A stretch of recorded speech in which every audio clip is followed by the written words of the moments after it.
민주당 의원 여러분 이제 만족하십니까? 이재명 대표 흡족하십니까? 공수처와 경찰 부끄럽지 않습니까? 대통령은 불법적 영장까지 발부해서 체포하면서 야당 대표 관련 사건은 눈치를 보면서 차일피일 미뤄서야 되겠습니까? 이재명 대표는 성실하게 재판을 받아야 합니다. 윤석열 체포는 헌정질서와 민주주의를 회복하고 법치를 실현하는 신호탄이 될 것입니다. 곧바로 구속하고 철저한 수사로 12.3 내란의 전모를 샅샅이 밝혀내야 합니다. 참으로 안타까운 일입니다. 이제 신속하게 헌정 질서를 회복하고 민생과 경제에 집중할 때입니다. 윤석열 대통령에 대한 체포를 둘러싸고 여와 야, 여당과 야당의 반응이 극명하게 엇갈리고 있죠. 먼저 이재명 민주당 대표는 어제 윤 대통령 체포 소식에 단 두 문장의 짧은 반응을 내놓았습니다. 참으로 안타까운 일이다. 신속하게 헌정 질서를 회복하고 민생, 경제에 집중할 때다라고만 아주 담백하게 냈습니다. 자, 윤 대통령을 향한 비판 메시지 대신에 헌정 질서와 민생, 경제를 강조를 한 건데 한편에서는요. 민생, 경제 챙기기에 여기에 적극적으로 나선 것, 대권 행보에 나선 게 아니냐 뭐 이런 지적도 있긴 합니다. 하지만 그냥 통상적인 메시지일 수도 있고요. 이런 상황에서 이재명 대표의 사법 리스크가 이 대표 대권 행보에 또다시 발목을 잡을 수 있는 사안으로 급부상했다는 관측입니다. 이 대표의 선거법 2심을 맡고 있는 재판부가 3월 12일까지 그러니까 지금부터 약 2달 동안 다른 새로운 사건은 전혀 맞지 않기로 결정이 됐다는 겁니다. 자, 그러면 이건 뭘 의미하느냐? 이 사건에만, 이재명 대표 사건에만 집중 심리를 하겠다라는 것으로 해석이 가능한 겁니다. 자, 이럴 경우에는 굉장히 2심 판결이 나오는 속도가 빨라질 수 있다. 이런 해석이 지금 가능한 거잖아요. 사법 리스크가 다시 또 부각이 되네요. 네, 저는 이재명 대표와 관련해가지고 저는 개인적으로 적법 절차에 따라서 빨리 좀 진행이 됐으면 좋겠습니다. 아, 그래요? 네.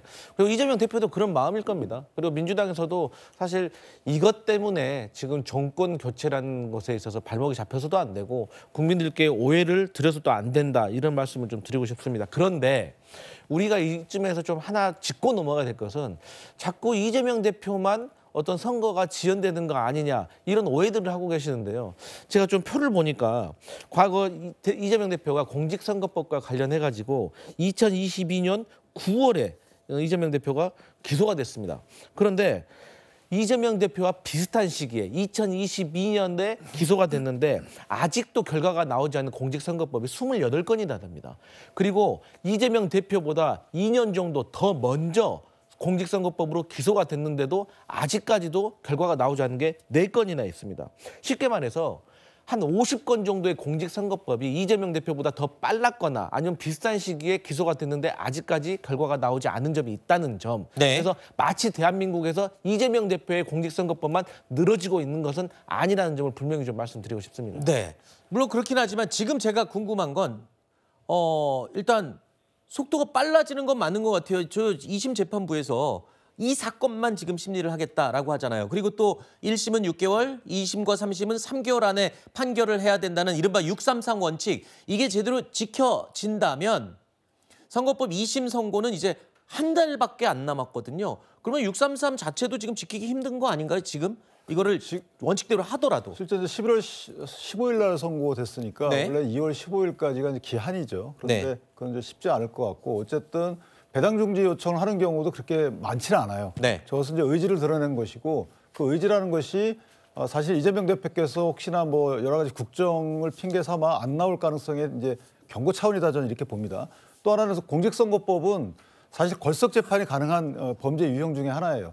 피고인이 안 나온다 하더라도 바로 재판을 계속 진행할 수가 있기 때문에 저 부분은 아마 걸석 재판을 최대한 활용하겠다라는 재판부의 의지 표명이다. 따라서 3월 12일까지 선고 결과가 나오지 않는다 하더라도 네. 4월 이전까지는 선고 결과가 나올 가능성이 크고 네. 또 하나는 2년 2개월 동안 충실한 심리를 오히려 더 너무 심리를 오랫동안 해왔기 때문에 더 이상 심리할 가능성이 없어요. 예를 들면 증거도 더 이상 심리할 것이 없고 그다음에 판단 여지도 사실 재판부의 판단 이외에는 그게 복잡한 사건이 아니기 때문에 네. 큰 지장을 받지 않는다. 그다음에 이제 우리 강 부위원장님 주신 말씀처럼 나머지 아마 사건도 진행되는 것 같긴 한데 공직선거법 사건이 1년에 상당히 많습니다. 네. 그래서 그것은 예외적인 경우이고 굳이 야당 리더에게 예외적인 경우를 빗대어서 지금 뭐 지연을 안 했다라는 거 해석하는 건 좀 약간 동의하기 어려운 것이 그간에 이제 재판에 임하는 이재명 대표의 여러 가지 양태를 보면 지연한 건 맞거든요. 솔직히 말하면 네. 이사불명도 있고요. 그다음에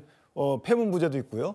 1심 재판 때도 아마 준비기일을 3번인가 이상 했을 걸로 알고 있어요. 네. 공직선거법 사건에서 변론 준비기일, 공판 준비기일을 3번 정도 하는 게 본 적이 없어요. 그러니까 모든 면에서 보면 사실은 지연을 위한 여러 가지 그 행위로 해석될 만한 여지가 있는 양태가 많았기 때문에 지연해 오신 건 맞는 것 같고 네. 2심에는 조금 충실히 재판에 임하시는 것도 나쁘지 않겠다 생각합니다. 뭐 대법원 판결까지 안 나오더라도 만약에 2심에서 또 유죄가 판결이 나온다면 물론 무죄가 나올 수도 있고요.